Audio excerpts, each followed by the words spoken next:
अभी हमने एक खबर देखी कि भाई मोंगला पोर्ट जो है जो हमें कभी मिलने वाला था वो चीन को बांग्लादेश ने दे दिया कि भाई आप डेवलप करिए। चीन हमारे एकदम नॉर्थ ईस्ट के पास आकर के मतलब मौजूद रहेगा नॉर्थ ईस्ट रीजन में।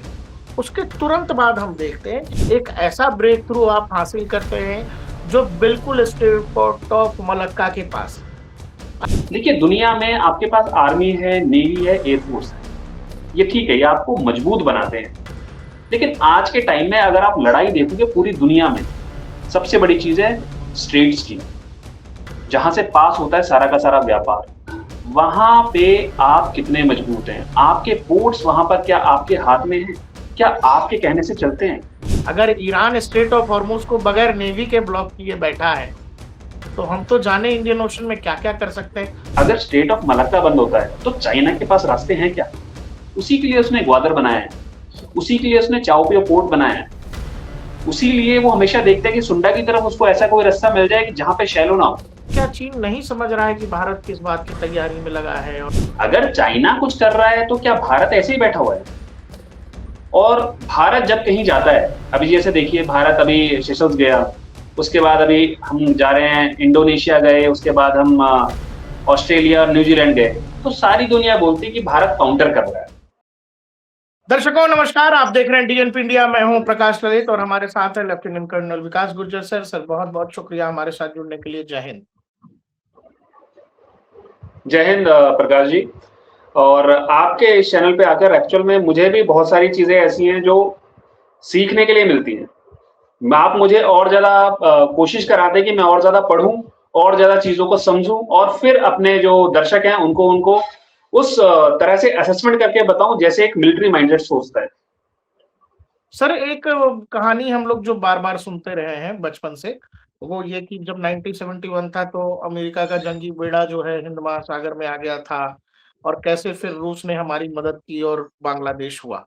ये कहानी दो दोस्तों की कहानी है, भरोसे की कहानी है और भारत के पराक्रम की कहानी है। बड़ा रोमांचित करती है। हम लोगों को इतिहास के टीचर बहुत आनंद लेके ये सुनाते थे। अभी युद्ध तो नहीं, लेकिन एक युद्ध वो है जो सेनाएं लड़ रही हैं और एक अदृश्य युद्ध वो है जो पर्दे के पीछे कहीं लड़ा जा रहा है डिप्लोमेसी चैनल के थ्रू या डिप्लोमेटिक वे में। अभी हमने एक खबर देखी कि भाई मोंगला पोर्ट जो है जो हमें कभी मिलने वाला था वो चीन को बांग्लादेश ने दे दिया कि भाई आप डेवलप करिए। चीन हमारे एकदम नॉर्थ ईस्ट के पास आकर के मतलब मौजूद रहेगा नॉर्थ ईस्ट रीजन में। और उसके तुरंत बाद हम देखते हैं कि जैसे पता नहीं क्या हुआ नहीं हुआ या किस तरह से लोगों ने एक्टिवेट किए अपने चैनल्स। हम शसेल्स को साध रहे हैं जो सवा लाख आबादी वाला एक देश है, लेकिन मैरीटाइम रूट्स के हिसाब से, मैरीटाइम सिक्योरिटी के हिसाब से बड़ा जियोपॉलिटिकल लोकेशन उसका बड़ा महत्वपूर्ण है इंडियन ओशन में। फिर देखते हैं कि जापानी प्रधानमंत्री भारत आती हैं, उनको प्रधानमंत्री जो है कहते हैं कि मेरी छोटी बहन है। जापान चीन का जो बवाल चल रहा है दुनिया जानती है। उसके बाद प्रधानमंत्री चले जाते हैं 3 देशों के दौरे पर। इंडोनेशिया पहले पहुंचते हैं।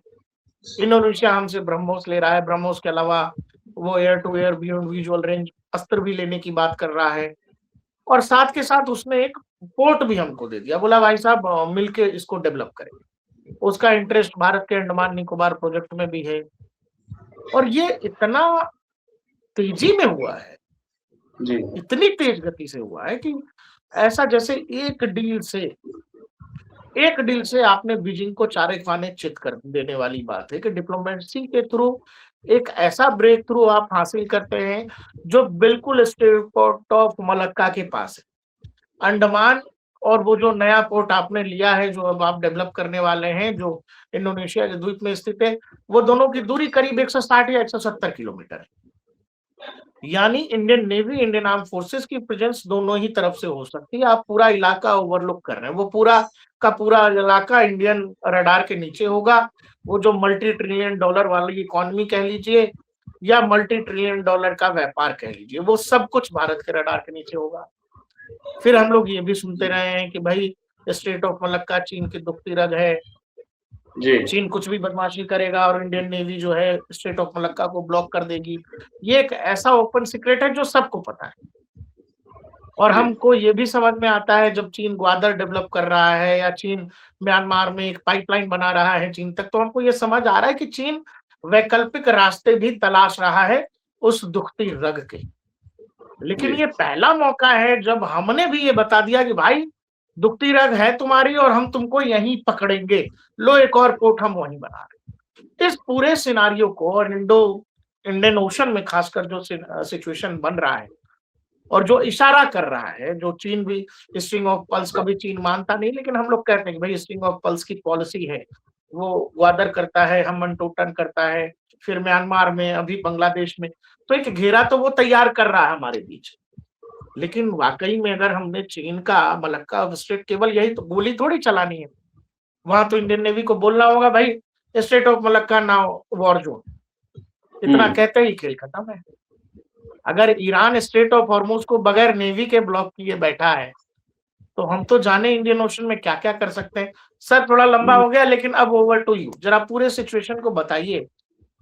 प्रकाश जी, मैं ना हाँ इसमें थोड़ा सा समय लूंगा, जैसे आपने समय लिया है ना इसको बताने के लिए, मैं भी आपको थोड़ा सा समय लूंगा। देखिए, ठीक है। हमें जो हमारी प्रधानमंत्री की जो यात्रा है ना, इंडोनेशिया की, ऑस्ट्रेलिया या न्यूजीलैंड, देखिए इस यात्रा को हमें इम्पोर्टेंट क्यों मानना चाहिए और इसके फायदे कहाँ हैं, लेकिन इसकी शुरुआत कहाँ होती है पहले वो समझने की जरूरत है। इसकी शुरुआत होती है ट्रेड इन्वेस्टमेंट से, डिप्लोमेटिक रिलेशन से। लेकिन आज मैं उनकी बात थोड़ा सा लेट करूंगा। सबसे पहले बात करते हैं इंडो पैसिफिक का जो मैप है ना उसकी, क्योंकि मिलिट्री स्ट्रेटेजी में एक प्रिंसिपल है, ज्योग्राफी बदलती रहती है लेकिन स्ट्रेटेजी हमेशा इस चीज की दिशा तय करती है। देखिए, अगर आप मैप खोल के देखेंगे, मिडिल ईस्ट से जो निकलने वाला क्रूड ऑयल है, ईस्ट एशिया का जो मैन्युफैक्चरिंग इकोनॉमी है, यूरोप और एशिया के जो शिपिंग रूट्स हैं, अंडर सी इंटरनेट केबल्स है, एलएनजी कार्गोज है, और दुनिया का एक बहुत बड़ा जो मैरीटाइम ट्रेड है ना, वो इंडो पैसिफिक से होकर गुजरता है। और इसकी यही एक वजह है कि चाइना कहीं ना कहीं अपने आप को ये मान के चलता है कि ये पूरा रीजन उसके लिए एक स्ट्रेटेजिक थ्रेट है। और वो स्ट्रेटेजिक थ्रेट है किस लिए? क्योंकि जो स्ट्रेट ऑफ मलक्का है ना, वो ऐसी जगह पे है जहां से चाइना अपना 80% जो कार्गो है वो वहां से लेके जाता है। और उसी की वजह से चाइना कहीं ना कहीं अपनी एनर्जी जो सिक्योरिटी है ना, और जो अपनी सप्लाई चेन है, उसको कभी भी डिस्टर्ब नहीं करना चाहता।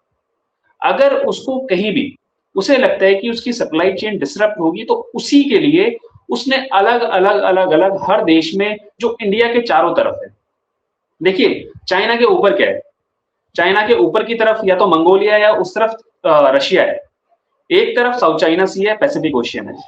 लेकिन पूरे की पूरी दुनिया का जो एनर्जी है, वो एनर्जी आ किस तरफ से रही है? या तो रशिया से आ रही है, रशिया से चाइना जो ले रहा है वो डायरेक्ट ले रहा है, लेकिन आ कहां से रहा है? पीछे से आ रहा है, लेकिन वो पूरा उसको उसे डाइवर्सिफाई करके रखना पड़ेगा ना। तो फिर बाकी कहां से लेके आ रहा है? बाकी वो लेके आ रहा है मिडिल ईस्ट से। अब मिडिल ईस्ट से जब लेके आएगा, तो कहीं ना कहीं उसे अपनी सप्लाई चेन के इंटरप्ट या डिस्टर्ब होने की समस्या लगती है। देखिए, दुनिया का जो व्यापार है ना, जो भी गुजरता है, वो सबसे बड़ी चीज है कि जो भविष्य की जियोपॉलिटिक्स है ना, जहां से व्यापार गुजरता है वहीं पे सारी की सारी चीजें आके रुकती है। अब यहाँ पे एक चीज समझना बहुत जरूरी है, स्ट्रेटेजिक कंपटीशन जो दिखाई दे रहा है ना, वो पिछले 2-3 साल की कहानी नहीं है, वो पिछले 1.5-2 जो बोलते हैं ना 15 से 20 साल, उससे पहले की कहानी है। वहां से शुरू होती है। हम थोड़ी देर पहले भी डिस्कस कर रहे थे कि ये अभी की कहानी नहीं है, ये 20-25 साल पहले शुरू हुई थी। और 20-25 साल पहले जो प्लानिंग शुरू हुई, उसको उसने कहीं ना कहीं उसका जो कंपटीशन था ना ट्रेड में, उसको सीमित कर दिया। उसने वहां पर टेक्नोलॉजी तक पहुंच बनाई अपनी, उसने पोर्ट्स, एनर्जी कॉरिडोर्स और डिजिटल जो इंफ्रास्ट्रक्चर है ना, और जितने क्रिटिकल मिनरल्स थे, ठीक है, और मैरीटाइम सिक्योरिटी थी, कि सारी चीजों के एक ताने बाने में अपने आप को फिट करने की कोशिश करी, अपने आप को एक कॉम्प्रीहेंसिव पावर बनाने की कोशिश करी है उसने। यहीं पे सारी चीजें आके रुकती है। देखिए, दुनिया में आपके पास आर्मी है, नेवी है, एयरफोर्स है, ये ठीक है, ये आपको मजबूत बनाते हैं। लेकिन आज के टाइम में अगर आप लड़ाई देखोगे पूरी दुनिया में, सबसे बड़ी चीज है स्ट्रेट्स की, जहां से पास होता है सारा का सारा व्यापार। वहां पे आप कितने मजबूत हैं? आपके पोर्ट्स वहां पर क्या आपके हाथ में हैं? क्या आपके कहने से चलते हैं?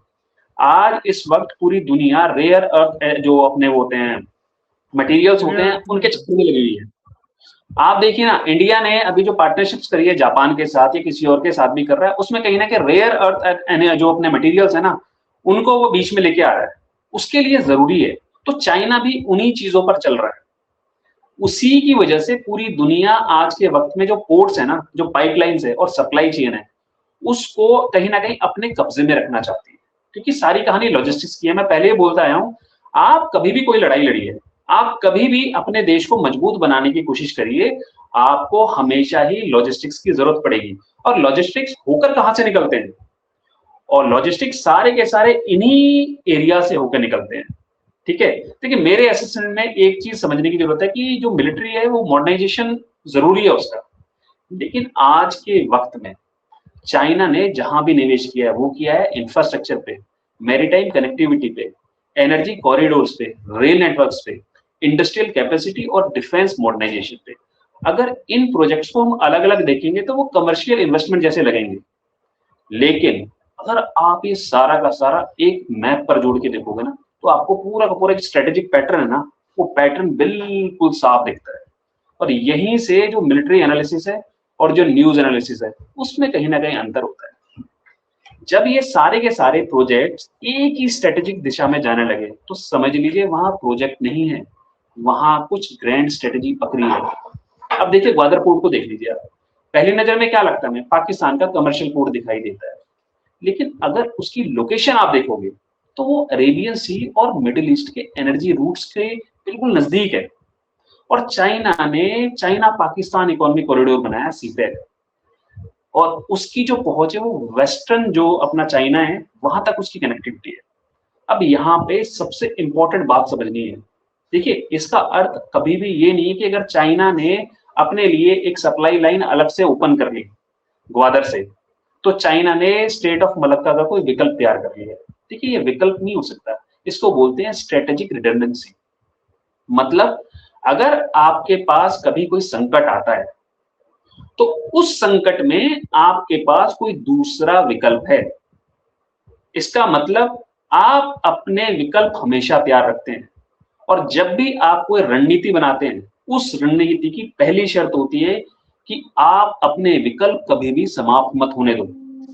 अगर चाइना की सोच को हमें समझना है, तो हमें ग्वादर पर नहीं रुकना है, हमें म्यांमार का चाओपियो पोर्ट और जो उससे जुड़ी उसकी ऑयल गैस पाइपलाइन है ना, उसकी तरफ भी देखना चाहिए।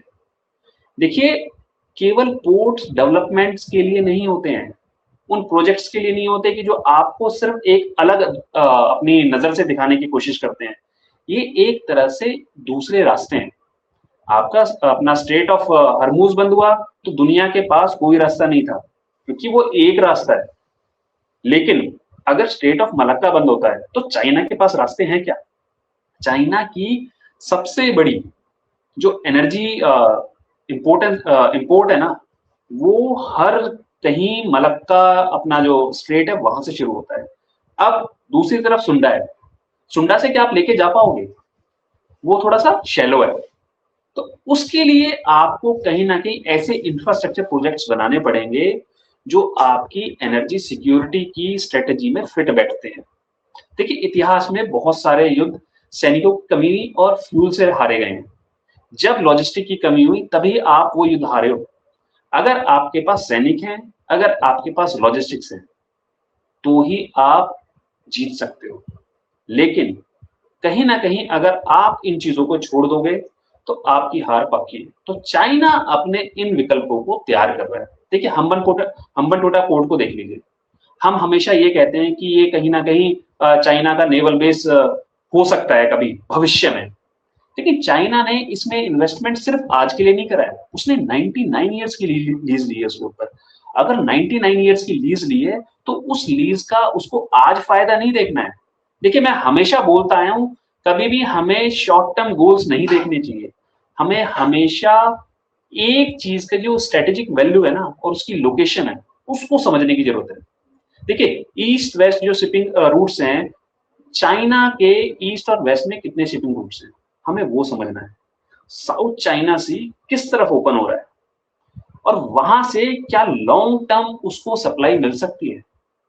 अगर कोई इंटरप्शन उसमें आएगा तो उस इंटरप्शन के दौरान वो अपनी सप्लाई लाइंस को किस तरह से आगे तैयार करके रखेगा, वो देख रहा है। उनको कैसे खुला रखेगा, उसी के लिए उसने ग्वादर बनाया है, उसी के लिए उसने चाओपियो पोर्ट बनाया है। उसीलिए वो हमेशा देखते हैं कि सुंडा की तरफ उसको ऐसा कोई रास्ता मिल जाए कि जहाँ पे शैलो ना हो। वो ढूँढता रहता है हमेशा। वो एक पाइपलाइन बना रहा है। वो पाइपलाइन क्यों बना रहा है? वो अपनी एनर्जी सिक्योरिटी देख रहा है। लड़ाई लड़नी है तो एनर्जी सिक्योरिटी आपको हमेशा रखनी पड़ेगी। अभी आप देख लीजिए ना, पूरी दुनिया में कितना हाहाकार मच गया था जब स्ट्रेट ऑफ हॉर्मूज बंद हो गया था। हर जगह आपको देख लीजिए तेल की किल्लत थी, एलपीजी की किल्लत थी, गैस की किल्लत थी और ये सिर्फ इंडिया में नहीं थी किल्लत, ये किल्लत हर जगह थी। इसका मतलब एनर्जी आज के वक्त बहुत बड़ी चीज है। हाँ जी। सर जब स्ट्रेट ऑफ हॉर्मोज को ईरान ने बोला कि बंद है, तो उस समय डोनाल्ड ट्रंप कह रहे थे कि ईरान के पास तो कुछ नहीं बचा, उसकी नेवी को तो हमने सिंक कर दिया, वो तो समंदर के तलहटी में है। जो 2-4 शिप्स थे, बहुत अच्छे थे, लेकिन हमारे सैनिकों ने कहा कि सर मारने में ज़्यादा मज़ा है। तो हमने कहा ठीक है डुबो दो। ईरान ने ये कर दिया पूरी दुनिया के साथ। चीन का 80% केवल एनर्जी सिक्योरिटी छोड़िए, एनर्जी सिक्योरिटी के लिए तो वो दुनिया पर जैसे निर्भर है ये मिडल ईस्ट के देशों पर, वैसे ही चीन पर दुनिया निर्भर है उत्पादन प्रोडक्ट्स पर। वो जितना प्रोड्यूस करता है दुनिया में, अगर वो माल जाएगा ही नहीं, तो यानी चीन उसी रूट का इस्तेमाल अपने व्यापार के लिए भी कर रहा है। जो मल्टी ट्रिलियन डॉलर इकोनॉमी जिसको कह रहा है वो, उसको अमेरिका से आगे जाना है। अगर इंडियन नेवी, वो जो कल को आप, वो तो पूरी की पूरी दीवार है अंडमान निकोबार द्वीप समूह, ठीक मलक्का के ऊपर मैप में दिखता है, हम दिखा रहे हैं दर्शकों को। उस जगह को अगर Indian navy Andaman Nicobar command से कह दे कि पूरा का पूरा मलक्का स्टेट अब एक वॉर जोन है, तो वहां से क्या कोई शिपिंग कंपनी अपना शिप ले जाएगी? और जब शिप नहीं ले जाएगी और दूसरे रूट्स की तरफ जब लोग जाएंगे, तो फिर उनके प्रीमियम्स भी हाई होंगे, जो बीमा कंपनियां शिपिंग कंपनी से वसूलेंगी। मतलब ये है चीनी प्रोडक्ट दुनिया भर में महंगे भी हो जाएंगे। चीन को ये डर वाजिब है और चीन इस डर को समझ रहा है, चीन इस डर को जानता भी है। आपको ये लगता है कि जो कुछ हॉर्मोज में चीन ने देखा है और दुनिया देख रही है, और भारत भारत कह रहा है कि हम 1 लाख करोड़ इन्वेस्ट कर रहे हैं वहां पर अंडमान निकोबार कमांड में, वहां नेवल बेस भी होगा, वहां एयर स्ट्रिप भी होगी, तो बता रहे हैं कि पनडुब्बियों के डॉक का भी व्यवस्था करेंगे। तो ये सब जब हो रहा है तो क्या चीन नहीं समझ रहा है कि भारत किस बात की तैयारी में लगा है और भारत क्यों ये सब कर रहा है, किसके लिए कर रहा है, वहां किस बात की जरूरत है? देखिए प्रकाश जी, ऐसा है, दुनिया ना पिछले 15-20 साल में एक चीज तो बोलती है कि चाइना लगातार अपना स्ट्रेटेजिक ऑप्शन बढ़ा रहा है। ठीक है, उसके अलग अलग वो अपने पोर्ट्स विकसित कर रहा है, कभी कहीं कुछ बना रहा है, कभी जिबूती उसने लिया, कभी हम्बनटोटा उसने लिया, फिर ग्वादर के ऊपर उसने अपना इंफ्रास्ट्रक्चर प्रोजेक्ट शुरू किया, उसके बाद क्या हो चाओ पियो, देन उसके बाद अभी मोंगला पोर्ट पहुंच गया, हम्बनटोटा आ गया। उसके लिए तो वो सारी दुनिया देखती है, लेकिन हमें एक चीज और समझने की जरूरत है। अगर चाइना कुछ कर रहा है तो क्या भारत ऐसे ही बैठा हुआ है? और भारत जब कहीं जाता है, अभी जैसे देखिए भारत अभी सेशल्स गया, उसके बाद अभी हम जा रहे हैं इंडोनेशिया गए, उसके बाद हम ऑस्ट्रेलिया और न्यूजीलैंड गए, तो सारी दुनिया बोलती है कि भारत काउंटर कर रहा है। लेकिन मेरे असेसमेंट में ये आधी तस्वीर है। भारत की इंडो पैसिफिक स्ट्रेटेजी किसी एक देश के खिलाफ नहीं बनाई गई है। ये भारत अपनी नेशनल सिक्योरिटी और मैरीटाइम इंटरेस्ट और इकोनॉमिक सिक्योरिटी के साथ साथ अपनी स्ट्रेटेजिक ऑटोनॉमी पे भी आजकल प्रभाव बढ़ा रहा है, और ये जरूरी भी है। देखिए चाइना ने अपनी पहुंच बढ़ाने के लिए इंफ्रास्ट्रक्चर, फाइनेंसिंग और कनेक्टिविटी पर पता नहीं कितना जोर दिया है, लेकिन आज के वक्त भारत क्या कर रहा है? भारत कर रहा है एक चीज, वो है ट्रस्टेड पार्टनरशिप। ट्रस्टेड पार्टनरशिप किसके साथ? जितने भी भारत के आसपास जो भी चाइना ने अपना स्ट्रिंग ऑफ पर्ल बनाया है, उस पर स्ट्रिंग ऑफ पर्ल्स के साथ भारत क्या कर रहा है? स्ट्रेटेजिक पार्टनरशिप कर रहा है, ट्रस्टेड पार्टनरशिप कर रहा है। देखिए मैरीटाइम सिक्योरिटी और कैपेसिटी बिल्डिंग एक अलग चीज है, लेकिन उसको हम डिफेंस डिप्लोमेसी के साथ कहीं ना कहीं आगे लेके जा सकते हैं। अब भारत ने क्या करा? अपनी डिफेंस डिप्लोमेसी शुरू करी। हमारे अपने नेशनल इंटरेस्ट कहाँ पे है? हमारे इंटरेस्ट है कि हमारी जो लाइंस है, जो दूसरा देश हमें चारों तरफ से घेर रहा है, हम वहां पे क्या कर रहे हैं? हमने भी एक स्ट्रेटेजिक अप्रोच बनाई है। उस स्ट्रेटेजिक अप्रोच में हमने क्या करा? हमने ब्रह्मोस अलग अलग साउथ चाइना सी के आसपास जितने भी देश लगते हैं, उनके चारों तरफ हमने कुछ ना कुछ उनको दिया। देखिए, उनको अपनी जरूरत थी, उनका अपना डर है। एक इंसान का डर है, तो उस डर को दूर करने के लिए आपको उसके साथ ट्रस्टेड पार्टनरशिप करनी पड़ेगी। हाँ, हम तुम्हें ये चीज देने के लिए तैयार है। उसी चीज को लेकर आज इंडोनेशिया बोलता है कि हमारा डीएनए भारत जैसा है, भारतीयों का है। अफगानिस्तान बोलता है कि हमारा डीएनए भारतीयों का है। पाकिस्तान बेशक बोलता है कि हम अरबी हैं, लेकिन अफगानिस्तान और भारत के बीच में पाकिस्तान है। अफगानिस्तानी बोलते हैं कि हमारा डीएनए भारतीय है, लेकिन पाकिस्तानी नहीं बोलते हैं। वो सिर्फ क्या बोलते हैं, हमारी जड़ें सिंधु घाटी सभ्यता से जुड़ी हुई हैं। यहां पर हमें दोगलापन देखने को मिलता है। और दुनिया का सबसे बड़ा इस्लामिक देश, मुस्लिम देश, बिल्कुल बिल्कुल, दुनिया का सबसे बड़ा इस्लामिक देश इंडोनेशिया, वो बोलता है कि हमारा डीएनए भारतीय है। लेकिन अब यहाँ पे ये समझना है कि डीएनए अगर भारतीय है तो वो इससे क्या समझ रहे हैं, उससे सिर्फ वो एक चीज समझ रहे हैं कि उनको भारत के ऊपर ट्रस्ट है। और जब कोई पार्टनरशिप ट्रस्ट के साथ आगे बढ़ती है तो वो बहुत दशकों तक आगे जाती है। देखिए, मैंने इसके ऊपर एक वीडियो बना रहा हूं, मैं वो वीडियो मैं अपने उस पे चैनल पे डालूंगा, बूट्स एंड बॉर्डर पे। उसमें देखिएगा कि वो पार्टनरशिप 1947 से अभी तक 80 सालों में कैसे बढ़ी है। इंडोनेशिया के साथ भारत की टाइज किस तरह से आगे बढ़ी है। और ये डीएनए वाली बात सिर्फ इंडोनेशिया नहीं है, अफगानिस्तान ही बोल रहा है। और ये सिर्फ ट्रस्ट की बात है। अगर आप किसी पर ट्रस्ट करते हो तभी बोलते हो मेरा और आपका खून का रिश्ता है। आप ऐसे नहीं बोल देते हो किसी के साथ। आपकी दोस्ती 100 लोगों के साथ होगी, लेकिन 2 लोग ऐसे भी होंगे जिनको आप बोलते हो यार ये तो मेरा बिल्कुल माँ जया भाई है, बिल्कुल हम दोनों में खून का रिश्ता है। बेशक आप में नहीं होगा। ये है असली ट्रस्ट जो भारत पैदा कर रहा है, भारत की डिप्लोमेसी पैदा कर रही है। देखिए, दुनिया में आप कभी भी किसी दूसरी जो बड़ी शक्ति होती है ना, उसकी नकल नहीं कर सकते। लेकिन आपकी जो ज्योग्राफी है और आपकी जो इकोनॉमी है, वो आप अपने नेशनल इंटरेस्ट के साथ उस पर रणनीति बनाते हैं, और तब आपको समझ में आती है कि आपकी शक्ति कहां पे है।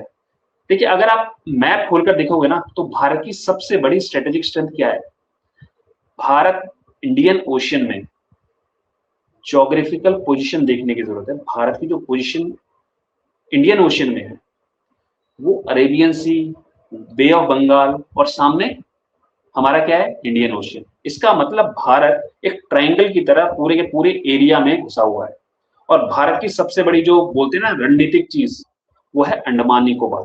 और अंडमान निकोबार ऐसी एक स्ट्रेटेजिक पोजीशन है जो भारत ने अब लीवे लेना शुरू किया है।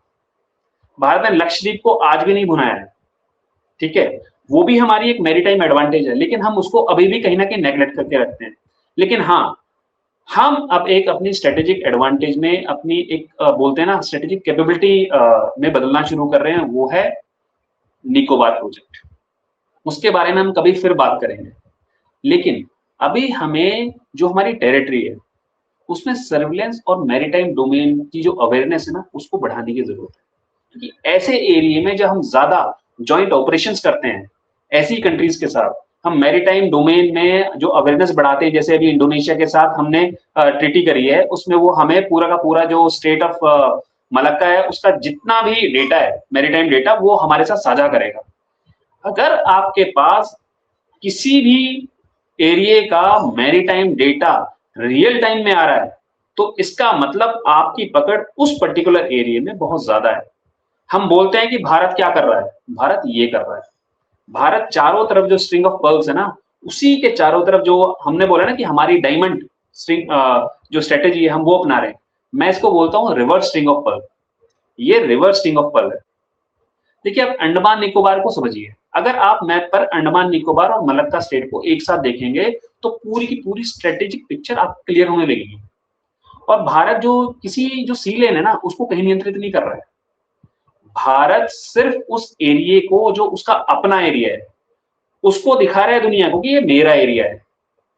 लेकिन मैं ये अवश्य कहूंगा कि अंडमान निकोबार भारत के ईस्टर्न इंडियन ओशन में बेहतर मैरीटाइम डोमेन अवेयरनेस और एयर सर्वेलेंस और नेवल प्रेजेंस और ह्यूमैनिटेरियन रिस्पांस की कैपेबिलिटी देता है। किसी भी मैरीटाइम पावर के लिए पहले देखना जरूरी है, और ये जल्दी समझना जरूरी है कि जब उसको मौका मिले वो पहली प्रतिक्रिया दे, और जो पहली प्रतिक्रिया देता है वही ऑपरेशनल एडवांटेज रखता है बंदा। हमेशा पहली प्रतिक्रिया देने वाला बंदा आगे ही रहता है। रीजन, आपने ऑलरेडी जो आपका एनिमी है उसको हिट कर चुके हो, आप उसको पहला नुकसान पहुंचा चुके हो। अगर आप किसी को पहला नुकसान पहुंचा चुके हो तो इसका मतलब आपकी एडवांटेज सबसे आगे है, और भविष्य में जितने भी युद्ध होंगे वो हथियारों से नहीं जीते जाएंगे। उसके लिए हमें इंटीग्रेशन, कोऑर्डिनेशन और डिसीजन ऑफ स्पीड की जरूरत होगी, और जब ये तीनों चीजें हमारे पास होंगी तो ही हम जीत पाएंगे। इसलिए मैं कहता हूं कि चाइना बेशक कुछ भी कर रहा है, करता रहे, लेकिन हम किस तरह से अपने मिलिट्री स्ट्रेटेजी को आगे बढ़ा रहे हैं, हम कैसे अपने जो हमारे डिफेंस प्लेटफॉर्म है किस तरह से उनको उन्नत बना रहे हैं, कैसे उनको डेवलप करके हम दुनिया में जो हमारे पार्टनर देश हैं उनके पास पहुंचा रहे हैं। देखिए, अगर हम किसी देश को अपना कोई भी डिफेंस हथियार देते हैं तो उस हथियार के साथ साथ हम उनको कहीं ना कहीं ये भी देते हैं कि भाई अब आपको जरूरत होगी इसके मेंटेनेंस की। जब मेंटेनेंस की जरूरत होगी तो हम वहीं आके करेंगे, हम एक टीम छोड़ेंगे वहां पे। अगर आपकी टीम वहीं पे है, ठीक है, तो उसका मतलब क्या है, आपको वहां का डेटा पता है। अगर आपको वहां का डेटा पता है तो आप उसको अपने लिए यूटिलाइज कर सकते हो और उस देश की भी हेल्प कर सकते हो जो वहां पे है, बिकॉज बहुत सारी चीजें ऐसी होंगी जो उसको नहीं पता होंगी। मिलिट्री में हमेशा आप चीजें मैप से शुरू करते हो। जब आपके सामने मैप होगा ना, पहले आप कोई प्लानिंग करोगे, पहले मैप देखोगे। जब आप मैप को देख लेते हो, पहले मैप के ऊपर प्लानिंग करते हो, फिर ग्राउंड पे जाते हो, फिर ग्राउंड पे चीजों को देखते हो। तो यहाँ भी वही चल रहा है, पहले पूरी पूरी स्ट्रेटेजिक सिचुएशन को मैप के ऊपर देखने की जरूरत है, और उसके बाद आप ग्राउंड पे पहुंचते हो तो आपके पास इंफॉर्मेशन अगर है उसकी, तो आप उसको बहुत अच्छी तरह से न्यूट्रलाइज कर पाते हम लोग जिस तरह से लगातार बात कर रहे हैं स्ट्रेट ऑफ मलक्का की, और जैसा मैंने आपसे बोला कि ये स्ट्रेट ऑफ ये हॉर्मोज को जिस तरह से ईरान ने ब्लॉक किया। ईरान तो छोटा सा देश है नेवी के हिसाब से देखें तो। इंडियन नेवी को बोला जाता है ब्लू वाटर नेवी कहा जाता है। हिंद महासागर के सरताज हैं, हिंद महासागर में, इंडियन ओशन में भारतीय नेवी के सामने कोई टिक नहीं सकता है। चीन को व्यापार भी करना है, चीन को तेल भी मंगाना है। चीन भारत को हैं। स्ट्रिंग ऑफ पर्ल्स के तहत घेर भी रहा है। चीन जितना हमारी दुखती रग को जानता है, चीन अगर ये जानता है कि भाई सिलीगुड़ी कॉरिडोर भारत की दुखती रग है, तो भारत भी उसकी दुखती रग जानता है, तिब्बत से लेकर के स्टेट ऑफ मलक्का तक। तो जब ये गेम होगा कभी कभी फ्यूचर में, तो ये गेम अलग अलग स्तरों पर हर जगह लड़ा जाएगा, और फिर उसमें हर पार्टी अपना नफा नुकसान देखेगी और फिर तय करेगी कि भाई साहब रुकना है कि आगे बढ़ना है, कि लड़ना है कि सीज फायर करना है, और कब कौन सी जगह कौन सा बटन दबाना है ये भी मतलब मिलिट्री में लोग सोच समझ कर करते होंगे कि अभी आपको तिब्बत कार्ड खेलना है या मलक्का कार्ड खेलना है। आपको लगता है कि भारत ने स्टेट ऑफ मलक्का वाला कार्ड निकाला है, पहली बार शो किया है कि हेलो ये लो देखो यही है ना? ये मुझे लगता है शो किया है बीजिंग को दिल्ली में। देखिए, इंडिया ने सिर्फ, अगर आप ये बोलते हैं कि हमने state of Malacca card China को दिखाया है, तो यहाँ पे हम थोड़ी सी गलती कर रहे हैं। हमें ये समझना है कि सिर्फ स्टेट ऑफ मलक्का ही एक जगह नहीं है जहां से चाइनीज जो पूरा का पूरा शिपिंग लेन्स गुजरती हैं, जहां पे चाइनीज व्यापार पूरा हो रहा है, जहां से उसकी इकोनॉमी पे इम्पैक्ट होता है। उसमें सुंडा स्टेट भी है, उसमें लोम्बाक स्टेट भी है। ये सारे के सारे इंडोनेशिया के इर्द गिर्द सारे के सारे, ठीक है। लेकिन वो सब तो और बहुत लंबा रूट है ना सर। यस, लेकिन जब आप और स्टेट ऑफ मलक्का को बंद करेंगे, अगर आप स्टेट ऑफ मलक्का को बंद करते, देखिए ये सारी तस्वीर शुरू कहां से होती है। आपको अपनी लॉजिस्टिक्स को हमेशा चालू रखना है। आप कैसे रखोगे चालू? स्टेट ऑफ मलक्का बंद होगा तो आप ग्वादर पोर्ट की तरफ जाओगे, ग्वादर पोर्ट पे कुछ होगा तो आप चाओपियो पोर्ट की तरफ जाओगे, वहां कुछ होगा तो भाई आपके पास ऑल्टरनेट रास्ता क्या है? जैसे जो मेरा सुंडा गांव स्टेट है, है, लिम्बाक है, जो मेरा तो गांव है कहीं सर, भी मैं तो एक छोटी पहुंचोगे कहानी ना। बता देता हाँ जी। हूँ। मेरा जो गांव है, हम लोग समस्तीपुर के रहने वाले हैं बिहार के, तो हमारे समस्तीपुर से गांव पहुंचने में लगता है 20 से 25 मिनट। जो नया रोड बन गया है वो, एक पुराना रोड भी है, पुराने रोड से जाने में लगता है 1.5 घंटा। पुराने रोड से, जब नए रोड में कई बार कंस्ट्रक्शन हो गया या ज्यादा चूंकि अच्छा रोड है, बारिश वारिश में लोग जाम वाम लग जाता है तो लोग पुराना वाला ऑप्शन चुनते हैं। लेकिन पुराने वाले में दिक्कत क्या है, आप वो कभी कभी कर सकते हो, लेकिन डे टू डे बेसिस में अगर हमको एक आध महीने ये करना पड़ गया या 2 महीने करना पड़ गया, तो दिक्कत उस रूट की ये है कि एक तो वो रूट बहुत लंबा है, पूरा बदन आपका दर्द कर जाएगा, टूटा हुआ रोड है। दूसरा, लॉजिस्टिक सपोर्ट नहीं है उधर, कोई टायर पंक्चर हुआ तो कोई मिलेगा नहीं, पेट्रोल पंप है नहीं, रोड भी अच्छा नहीं है। तो आप मलक्का से निकाल के, बहुत सारे लोग ऐसा कह रहे हैं।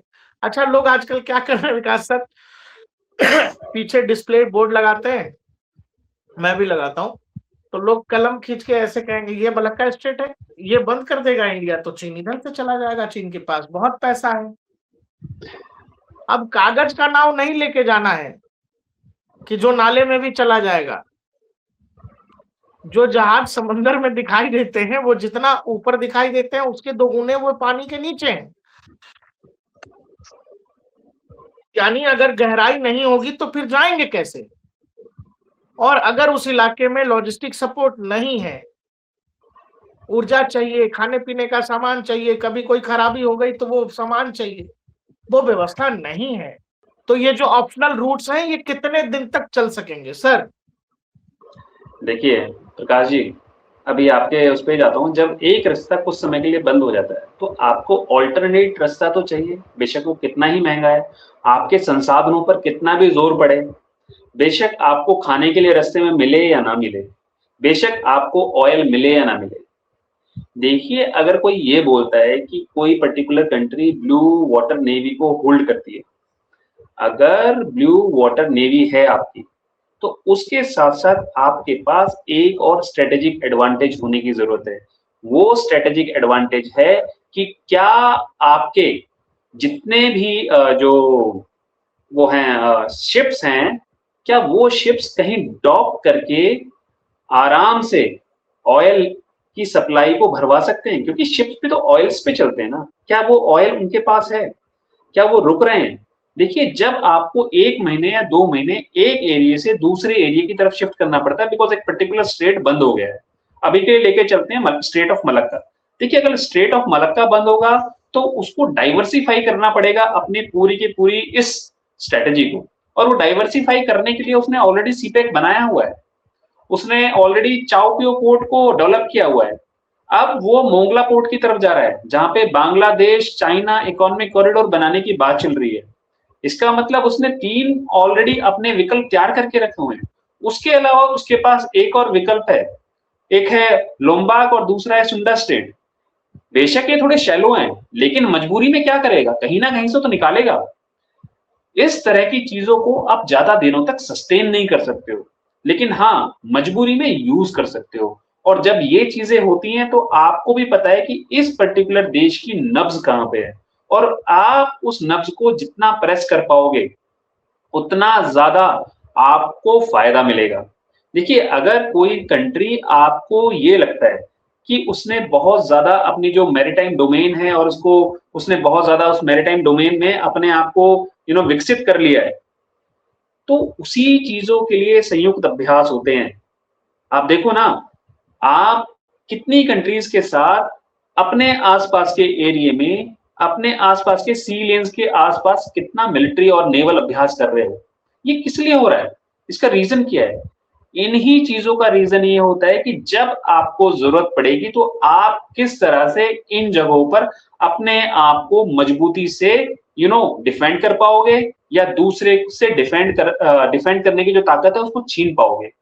ये संयुक्त अभ्यास जो मैरीटाइम डोमेन में होते हैं वो इसीलिए तो होते हैं, इनका रीजन यही है। बेशक चाइना कोई कोई ये बोल रहा है कि वो सस्टेन कर लेगा या नहीं कर लेगा, ये अलग बात है। देखिए, हर कंट्री को अल्टरनेट रूट्स की जरूरत पड़ती है और चाइना को भी जरूरत पड़ेगी, लेकिन आपने सही समय पर क्या उसकी वो सही नब्ज दबाई है जिससे आपको वो इमीडिएट लीवर मिले जब आपको जरूरत हो, क्योंकि हमेशा आप भविष्य की तैयारी करके रखते हो। और कोई भी अगर आप काम कर रहे हो मिलिट्री में, वो 2 दिन के लिए नहीं होता है, वो 20 साल आगे की सोच के साथ होता है। अगर आप ये सोच के चलते हैं कि हमने जो भी इंडोनेशिया के साथ आज पैक्ट्स किए हैं या आज जो एमओयूज किए हैं उनका हमें असर तुरंत दिखने लगेगा, उनका असर अभी हमें तुरंत न्यूज में दिख रहा है, लेकिन ग्राउंड पे कब दिखेगा हमें? ग्राउंड पे दिखने में समय लगता है। अगर हमारी जो रिश्ते थे इंडोनेशिया के साथ वो सिर्फ 2 दिन में डेवलप नहीं हुए हैं, वो पिछले 80 सालों में डेवलप हुए हैं। 80 सालों के जो रिश्ते डेवलप हुए आज वो हमें एक तरह से फ्रूट दे रहे हैं। और वो फूड क्या है, वो सिर्फ हमारे लिए नहीं है, वो इंडोनेशिया के लिए भी है, दोनों के बराबर है। क्योंकि इंडोनेशिया के लिए भी प्रॉब्लम कौन है, चाइना है। भारत के लिए तो प्रॉब्लम ऑलरेडी चाइना है, क्योंकि चाइना कहीं ना कहीं भारत के जो बॉर्डर्स है, एलएसी है, उस पर कहीं ना कुछ हरकतें करता रहता है। एक देश जिसने तिब्बत को एनेक्स कर लिया, वो देश जो वहां पर आज भी तिब्बत में आज भी जुर्म पे जुर्म कर रहा है, लोगों पर इतने ज्यादा परेशानियां हो रही हैं, वहां पर लोगों को उन पे इतने ज्यादा जुल्म हो रहे हैं, उनके बारे में कोई बात ही नहीं करता है। तिब्बत एक्चुअल में एक बहुत बड़ा स्ट्रेटेजिक कंसर्न चाइना के लिए भी है, लेकिन उस स्ट्रेटेजिक कंसर्न को अभी भी लोगों ने प्रेस करना शुरू नहीं किया है। जिस दिन हम उसे भी प्रेस करना शुरू कर देंगे तो असली मजा तो उस दिन आएगा। बेशक हम ब्रह्मोस कितने भी देशों को दे दे जो आसपास लगे हुए हैं, चाइना ने अपने वेपन्स, बेशक वो वेपन्स किसी काम के नहीं है, वो पुराने जमाने के वेपन्स है, उसने उन पे नया लेबल लगा के चिपका के दे दिया। चाइना या तो चलेगा तो कल तक, नहीं तो परसों तक खत्म। चाइनीज माल उस तरह से ही है, चाइना ने अपना माल अलग अलग दिया, लेकिन चाइना ये सप्लाई जो चेन्स हैं वो सिर्फ अपने लिए नहीं बना रहा है, वो दुनिया को भी ये बताने की कोशिश कर रहा है कि अगर किसी वजह से एक पर्टिकुलर स्टेट बंद होता है तो मैं गारंटी लेता हूं कि मैं आपके पास सामान पहुंचाऊंगा। और इसके लिए देखिए मैंने ग्वादर बनाया है, इसी के लिए मैं मोंगला पोर्ट को भी डेवलप करवाऊंगा, इसी के लिए मैंने चाओपियो पोर्ट बनाया है, इसी के लिए मैं और बाकी जगहों पर जगह जगह जाकर जिबूती, हम्बन टोटा, ये मेरे सारे के सारे एसेट्स हैं। मैं यहाँ पर अपनी कुछ ना कुछ वेयर हाउसेस बनाऊंगा जहां पर सामान रखा रहेगा हर वक्त, और जब आपको जरूरत होगी मैं पहुंचा दूंगा। तो इसलिए आपको जो सामान खरीदना है वो मेरे से खरीदिए। सिर्फ हम ये सोचे कि इससे चाइना को एक तरफ से फर्क पड़ रहा है, नहीं, इससे पूरी दुनिया को फर्क पड़ता है। जैसे अभी थोड़ी देर पहले आप बात कर रहे थे कि चाइना दुनिया की आज के वक्त में एक फैक्ट्री है कि जो भी सामान बनता है पूरी दुनिया में जाता है। तो उस चाइनीज फैक्ट्री को लगातार चलाने के लिए क्या चाइना ने कोई कदम उठाए हैं? चाइना वही कदम उठा रहा है, चाइना वही कर रहा है। हम सिर्फ एक बात पे आके रुक जाते हैं कि चाइना की एनर्जी सिक्योरिटी है, इस पे चाइना की एनर्जी सिक्योरिटी है, लेकिन चाइना की एनर्जी सिक्योरिटी से ज्यादा जो उसके वहां पे मैन्युफैक्चरिंग चल रही है, उन मैन्युफैक्चरिंग यूनिट्स को तभी तक चलाया जा सकता है जब तक वहां से एक्सपोर्ट होता रहेगा। अगर वहां पर कुछ समय के बाद पूरा का पूरा अंबार लग गया सामान का एक तरफ रखे हुए, तो वो फैक्ट्रीज तो सारी बंद हो जाएंगी, उसकी इकोनॉमी तो वैसे ही सत्यानाश हो जाएगी। उसको सिर्फ तेल की जरूरत नहीं है, उसको अपनी इकोनॉमी के पूरे सर्कल को चलाने की जरूरत है। सिर्फ एक उस सर्कल को एनर्जी देता है ऑयल, लेकिन उसके अलावा वो पूरा का पूरा सर्कल उसकी मैन्युफैक्चरिंग हब्स, उनके चारों तरफ उसका एक्सपोर्ट इंपोर्ट, जो वो गुड्स इंपोर्ट करता है, जो वो प्रिपेयर्ड गुड एक्सपोर्ट करता है, उसके तरफ चारों को सारी की सारी चीजें घूमती है। और यहीं से शुरू होता है चाइना का डर।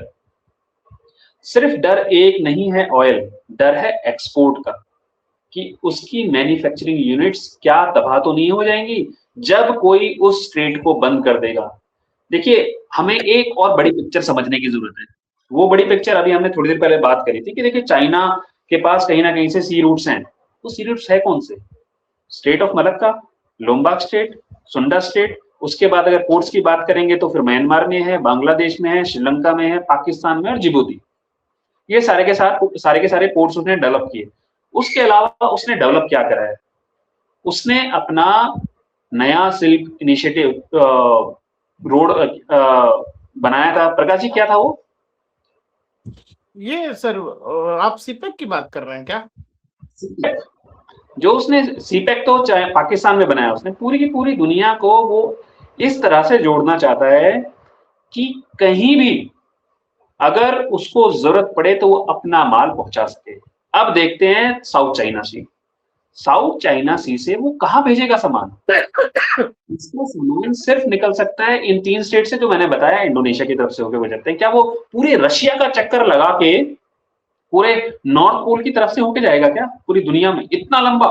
तो चाइना का जो सबसे बड़ा मेजर एडवांटेज है, सारे के सारे गुड्स उसके सस्ते होते हैं, तो वो तो सबसे बड़ा एडवांटेज खत्म हो गया उसका। अब उसका दूसरा रूट है, वो साउथ चाइना सी से अपना पैसिफिक ओशन जाएगा, फिर अपना साउथ अमेरिका को पार करेगा, फिर वहां से वो जाएगा अपना वेस्टर्न अफ्रीका की तरफ, और फिर क्या वो एशिया की तरफ आएगा। तो इतने बड़े लंबे रूट्स अगर वो लेगा तो उसको तो बहुत नुकसान होगा। तो चाइना का जो मेजर कंसर्न है वो सिर्फ हम एक जगह पे आके देखने लगते हैं, डिफेंस।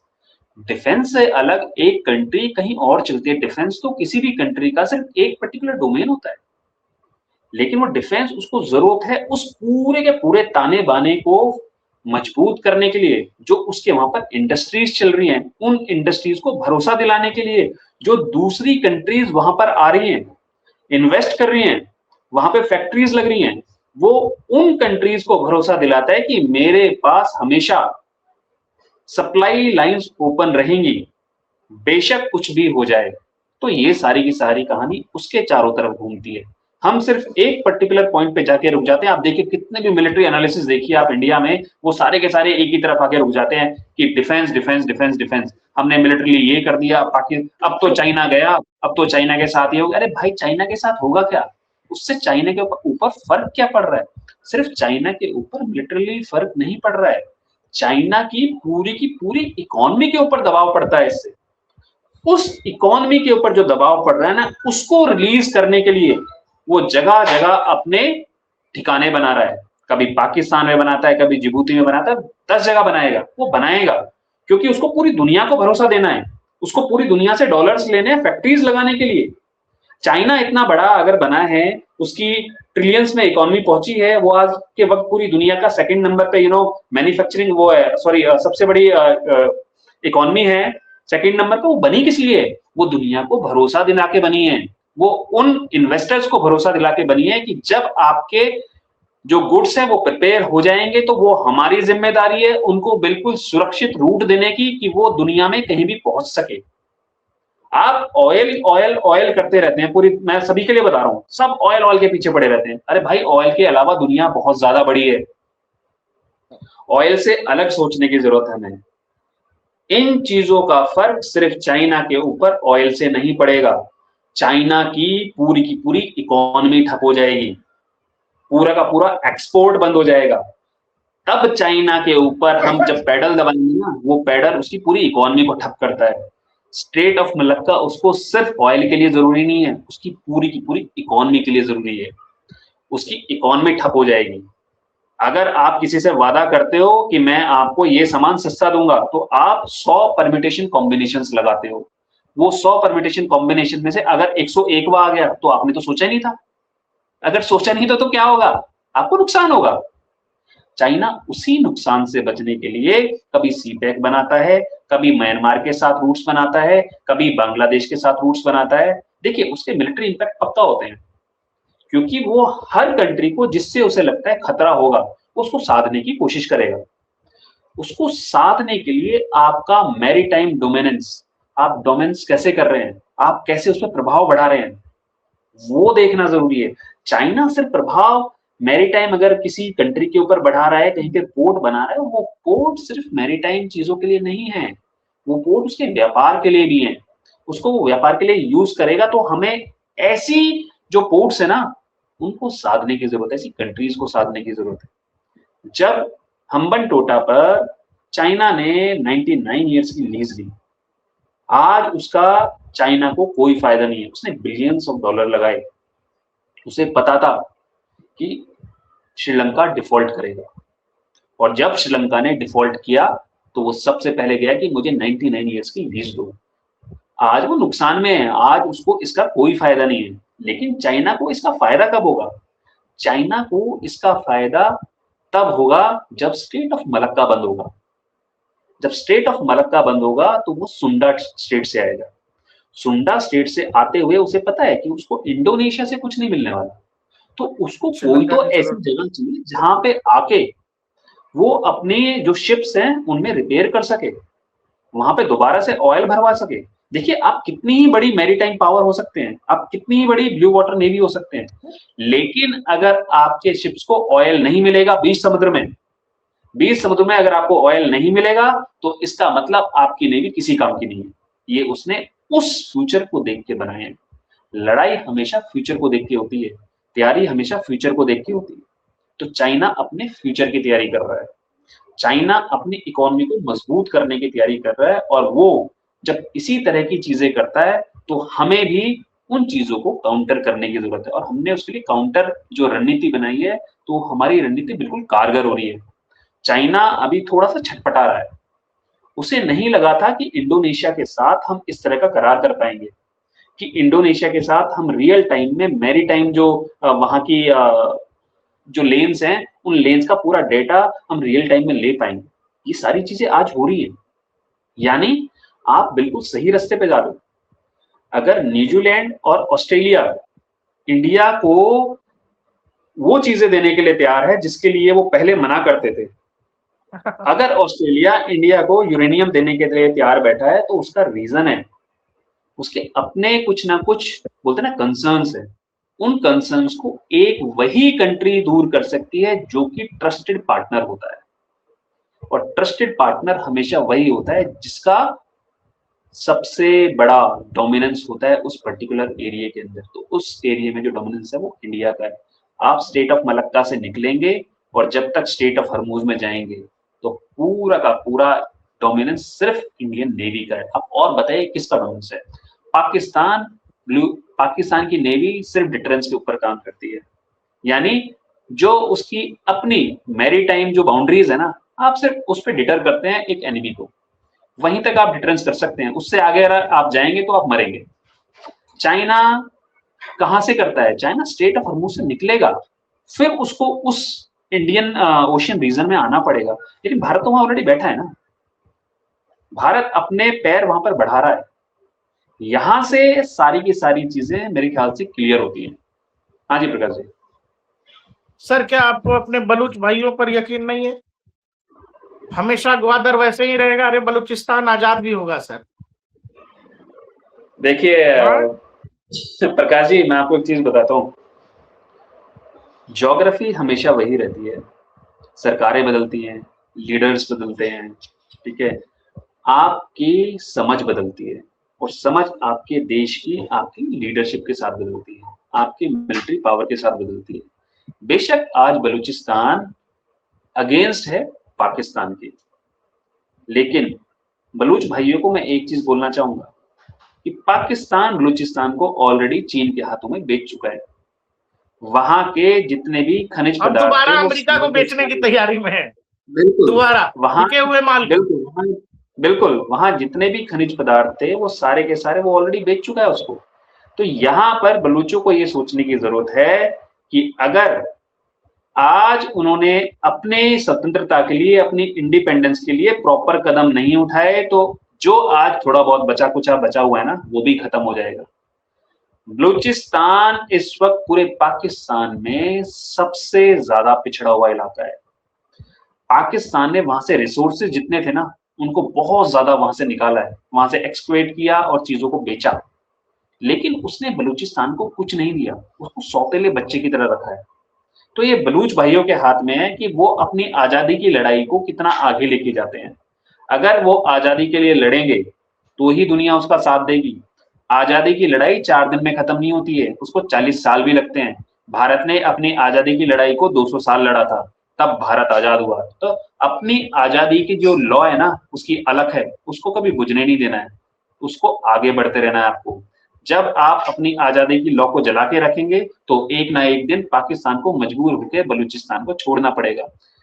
पाकिस्तान ने 1948 में बलूचिस्तान को कैप्चर किया था, तो मैं तो बलूची भाइयों को बोलूंगा कि 2048 में उनको अपने इंडिपेंडेंस के 20 साल पूरे करने हैं। अब आपके हाथ में वो 20 साल कैसे पूरे करेंगे? आपको दुनिया साथ देने के लिए तैयार है, लेकिन क्या आप अपने लिए खड़े होने के लिए तैयार हैं? ये बलूचों को सोचना है। बहुत बहुत शुक्रिया विकास सर, बहुत शानदार बातचीत रही, और फिर मिलेंगे किसी और विषय पर अगले सेशन में। तब तक देखते हैं कि बलूच भाई क्या करते हैं। बलूच भाइयों तक आपका मैसेज भी हम लोग अलग से पहुंचाएंगे। बहुत बहुत शुक्रिया सर, जय हिंद। जय हिंद प्रकाश जी, जय हिंद, जय भारत। दोस्तों मेरा एक यूट्यूब चैनल है बूट्स एंड बॉर्डर्स, आपसे मेरी एक रिक्वेस्ट है कि आप उसको पक्का लाइक और सब्सक्राइब कीजिएगा। मैं अलग तरह पे उस पर वीडियोस बनाता हूं, उन वीडियोस को पक्का देखिएगा। उसमें मेरा एनालिसिस बिल्कुल बाकी लोगों से बिल्कुल अलग होता है। वो एनालिसिस मैं सिर्फ एज ए मिलिट्री स्ट्रेटेजिस्ट देता हूं, और उसमें आपको समझाने के लिए मैं हर चीज को बारीकी से कोशिश करता हूं कि आपके पास कम समय में ज्यादा चीजें पहुंच सके। आप उसको लाइक और सब्सक्राइब पक्का कीजिएगा। तब तक जय हिंद, जय भारत। जय हिंद सर, जय हिंद।